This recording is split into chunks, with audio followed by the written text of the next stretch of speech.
Hey everyone and welcome. Today we are diving into something that's, let's be honest, a little bit of romance and a whole lot of red tape. How a foreigner can actually get married in the Philippines, step by step.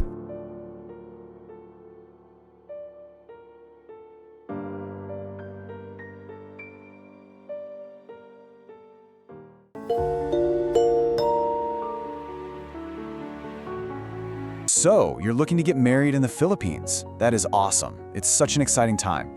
But, yeah, the paperwork and the legal stuff, it can feel like a total maze. That's exactly why we're here, to give you a super clear, simple roadmap to get you through it all.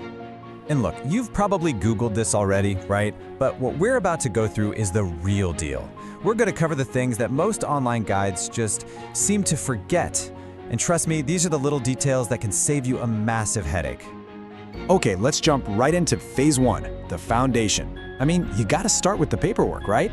This is the base for everything else, so it's super important we get this part nailed down from the very beginning. So take a look at this. It breaks down exactly what each of you needs.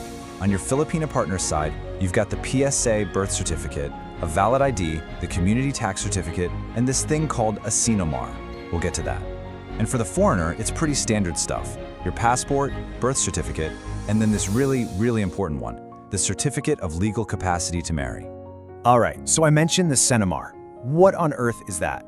Well, it literally stands for Certificate of No Marriage. It's an official paper from the Philippine Statistics Authority, the PSA, that basically proves your partner is single and has never been married before. This one's a big deal. You absolutely have to have it. And for the foreigner, the MVP of documents is the Certificate of Legal Capacity to Marry. You're going to get this from your own country's embassy right there in Manila. All it does is tell the Philippine government, hey, this person is single and good to go back home. Now, depending on your nationality, like for Americans, for example, it might just be an affidavit you sign, but it all serves the exact same purpose. Okay, so you've got your documents sorted, great. Now we move on to phase two, and this is the one that catches almost every foreigner by surprise. We're talking about mandatory seminars. Yeah, you heard that right. This is the step nobody seems to mention online.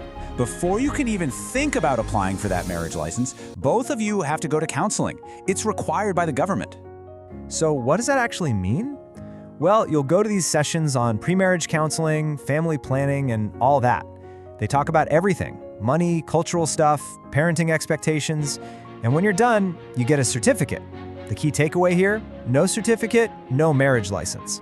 It's as simple as that. You can't skip it. And just when you thought you were out of the woods with seminars, surprise, there's one more. But don't worry, this one's a little different. It's for your Filipina spouse, and it actually happens after you're already married, specifically if she's planning to move abroad with you.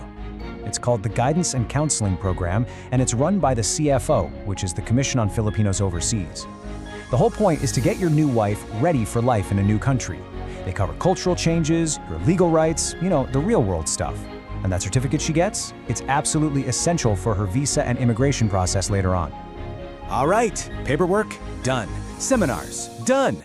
Now for the exciting part, phase three, getting that license and, the actual wedding, the big day. Getting the license is actually pretty straightforward. It's basically 3 steps. 1, you take all your papers and certificates and hand them in at the local civil registrar's office.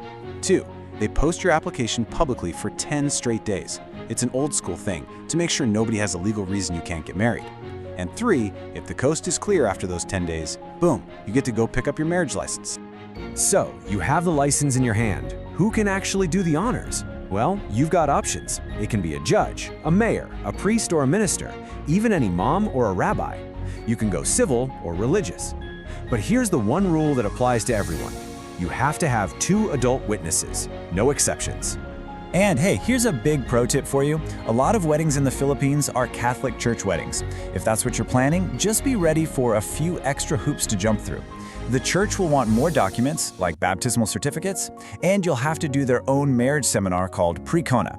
And yes, that's in addition to the government one we already talked about. So congratulations, you did it, you're married.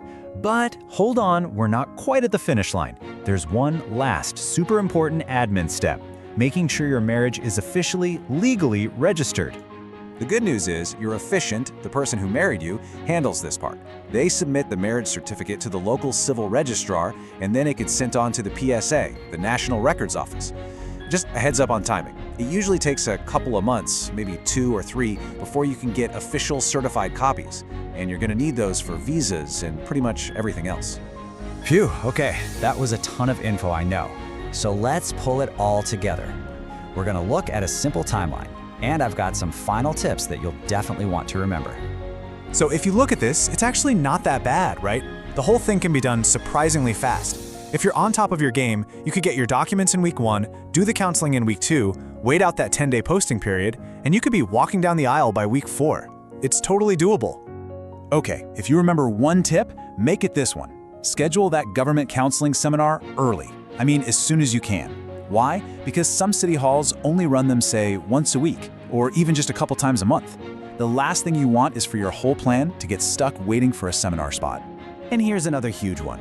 No matter what, always call the specific local city hall where you plan to apply. The main process is the same everywhere, but little rules can be slightly different from one town to the next. Seriously, one phone call can save you so much time and trouble. And here's a number to burn into your brain, 120. 120 days. That's how long your marriage license is good for once you get it. This is great because it means you have a 4-month window to get married anywhere you want in the Philippines. It gives you a ton of flexibility. So there it is. From that mysterious CNOMAR all the way to the post-wedding CFO seminar, you now have the complete official roadmap. Yeah, there are a few twists and turns you might not have expected, but it's totally a clear and doable process. You've got the map. Now the only question is, are you ready for the adventure?